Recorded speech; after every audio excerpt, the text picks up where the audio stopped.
Prime Minister Narendra Modi and his Spanish counterpart Pedro Sanchez today inaugurated the Tata Aircraft Complex in Gujarat's Vadodara for manufacturing C-295 aircraft by Tata Advanced Systems. A total of 56 aircrafts are there under the C-295 program, of which 16 are being delivered directly by Airbus from Spain, and the remaining 40 are to be made right here in India. Tata Advanced Systems Limited is responsible for making these 40 aircrafts, and this facility will be the first private sector final assembly line for military aircraft in India. It will involve the full development of a complete ecosystem from the manufacturing to assembly, test and qualification to delivery and maintenance of the complete life cycle of the aircraft. आज से हम भारत और Spain की partnership को नई दिशा दे रहे हैं। हम C-295 ट्रांसपोर्ट एयरक्राफ्ट के प्रोडक्शन की फैक्ट्री का शुभारंभ कर रहे हैं। ये फैक्ट्री भारत स्पेन संबंधों को मजबूती देने के साथ ही make in India, make for the world इस मिशन को भी सशक्त करने वाली है और टाटा की पूरी टीम को बहुत बहुत शुभकामनाएं देता हूं। Today, we are not only officially inaugurating a cutting-edge industrial facility, today we're also witnessing how an extraordinary project between two emblematic companies becomes a reality. Prime Minister Modi, this is also the triumph of your vision to turn India into an industrial powerhouse and a magnet for investment and business-to-business collaboration. This partnership between Airbus and Tata will contribute to the progress of the Indian aerospace industry and will open new doors for the arrival of other European companies. Well, to talk more about the significance of this, we're joined by Air Commodore Ashminder Singh Bahel, retired Major General Sanjay Meston, defense analyst. Thank you so much both for joining us on the program. And first, you, Air Commodore, this project is being described as a game changer, a big boost for Make in India, the first truly private aerospace assembly line in India. If you can talk about its significance. First of all, it's a matter of great pride that a private sector industry has been involved in the final assembly plant for C-235 aircraft. It's just not the aircraft which is a medium tactical aircraft which can be used both for inter and intra-theater.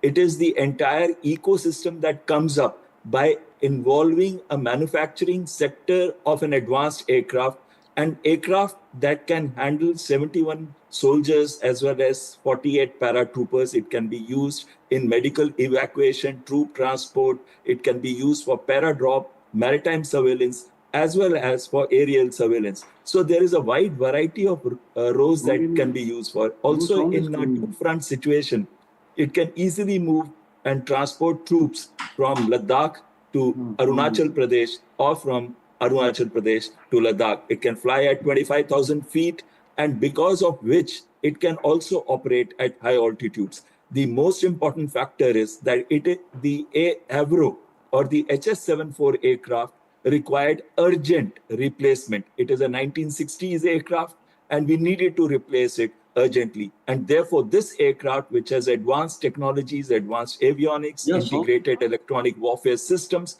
make sure that we have an aircraft which is much better than the Avro, and we have an aircraft which is advanced and state-of-the-art, and we have an aircraft which is even better than the AN-32s that the IF is flying today. Just to give you an idea, 1 million hours, labor hours are required to be used in a final assembly plant. So imagine the ecosystem that it creates. Imagine the direct number of jobs that it creates, 3,000 or so, and indirect jobs, which is 15,000.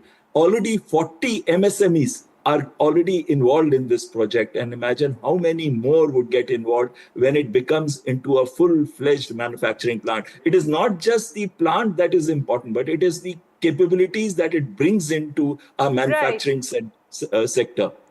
Right, so you've spoken about, how this will be very significant in terms of boosting the economy, providing employment as well. I'd like to get the General also in on this. The hope is that this particular military transaction, this particular project is going to break barriers leading to more, because let's face it, in this particular industry is somewhere where India has always been laggard. So your hopes from this project?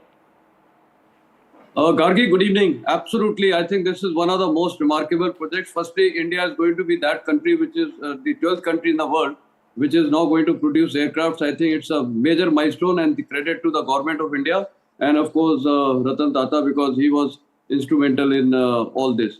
I think he is the who set the pace. But now coming on to the this thing, I see the Make in India project and self-reliance Atmanirbhar is taking off so exceedingly well. And I see now that after maybe few years, we'll be having total internal production on this. And perhaps we'll be also exporting to other countries. As on date, we are exporting, to so many countries, so many items, military hardware. But very shortly, once this 56 aircrafts are in our kitty, then I think we'll start exporting, and that will be a great boon for our military industry and for the Indian economy. Now, coming on to the Indian Army and the Indian Air Force, I think the best advantage to the Indian Armed Forces is, and to the Navy, that this aircraft, we have two types of aircraft. One is a strategic airlift and one is a tactical airlift. So now this one will be more towards the strategic airlift, towards the tactical airlift. And having served in the higher altitude areas of Siachen and Leh Ladakh and Arunachal and Sikkim, I think the best advantage is, the atmosphere over there, because of the heights, is rarefied. For aircraft, now the takeoff becomes a little problematic. So the engines are so powerful that the takeoff will be very, very good. And therefore, we will be able to operate even at DPO at a height of 18,000 feet. So that is going to be the biggest advantage. Our aircrafts can land there, they can take off from there. So it gives us tactical airlift in extreme high altitude areas. And therefore, the employment of para-special forces, of course, they will have to be acclimatized. That's very important aspect. And the forces from there, even our acclimatized troops from Leh, supposing there is a contingency in a site in Depsang area, our troops can be lifted from acclimatized troops from Leh airfield and can be landed at Kois and the one at DBO. So this is going to give a lot of advantage. Plus the maritime patrols, including in Andaman Nicobar Islands, we have a long coastline. Indian coastline is about 7,500 kilometers. So maritime patrols and the avionics is extremely good. Even the Bharat Electronics and the Bharat Dynamics are involved in it. So I think it is state of the art, and it's going to be making a great difference for the employment of the Indian Army and the Navy anywhere within our theatre of command, whether it is Western sector, whether it is Northern sector. So Gargi, I think the Make in India concept, and of course later we'll be exporting, I think is exceedingly good for the strategic defense of the Indian Armed Forces. Gargi. All right, thank you so much for that, General. And Air Commodore, while the General did speak about the tactical advantage, and it's being talked about how this is these aircrafts are a huge technological leap for India. If you could also further elaborate on that. You also spoke on it earlier as well, how the C-295 aircraft is going to boost our defense tactically. Absolutely, Gargi.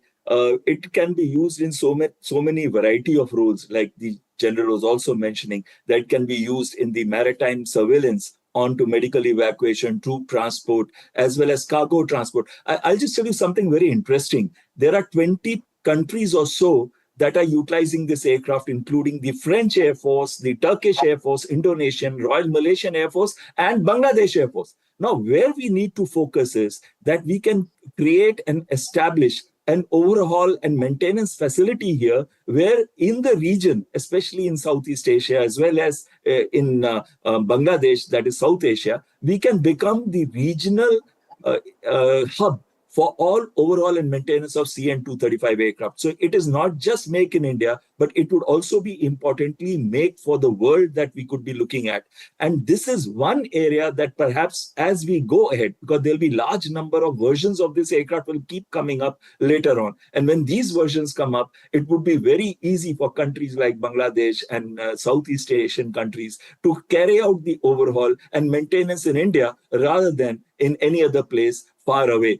Also, when we talk of its technological abilities, we have got integrated electronic warfare system that is indigenous. We have advanced avionics. We have abilities that we are building into the aircraft as well as into the manufacturing sector. Because once those abilities are built into the manufacturing sector, then it's not just this aircraft that we have created the ecosystem, but the other aircraft in which those abilities could be utilized subsequently. All right, and General, again, this space of this market, if we talk about the global aerospace market, it's dominated by Europe, by the US, but you're, fully optimistic that this is, a significant step towards India's aviation export, and we're going to see that soon. Yeah, absolutely true. And not only exports, I think the point made by the Air Commodore is absolutely relevant because today logistics, spare part servicing, the turnaround distances for these people who have to get it repaired. I think, and India, the best advantage is we have cheap labor.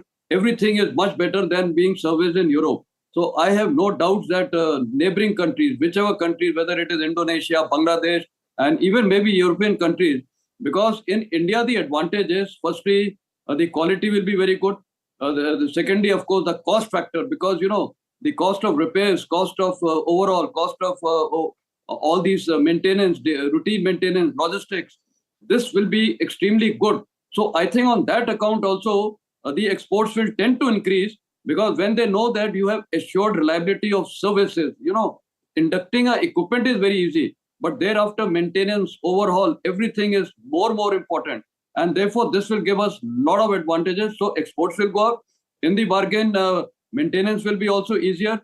So therefore, once people are assured of this timely maintenance and spare parts and everything, obviously the number of exports will be up because they are assured of the supply chain management. Everything is assured. So I think this is a very exceedingly great step in the right direction. And I feel proud as an Indian that today we are going to be, earlier we have been just importing aircraft. These all strategic and tactical airlifts and even VIP ones like Embraer, etc. But now I think the stage has been set not only for C295. I think in the near future, more countries will opt to do joint collaboration with India. And I think we have space, we have land, we have expertise, we have dedicated people. So all this is going to attract others to start having joint ventures and joint collaboration with India. So I think in the next 10 years, you will see a marked difference in the avionics industry, and India may be one of the 5 top leading countries in the globe. Gargi. All right, so this is just the beginning. Thank you so much, both Air Commodore Behel and General Meston for joining us on the program. India gets its first private military aircraft plant.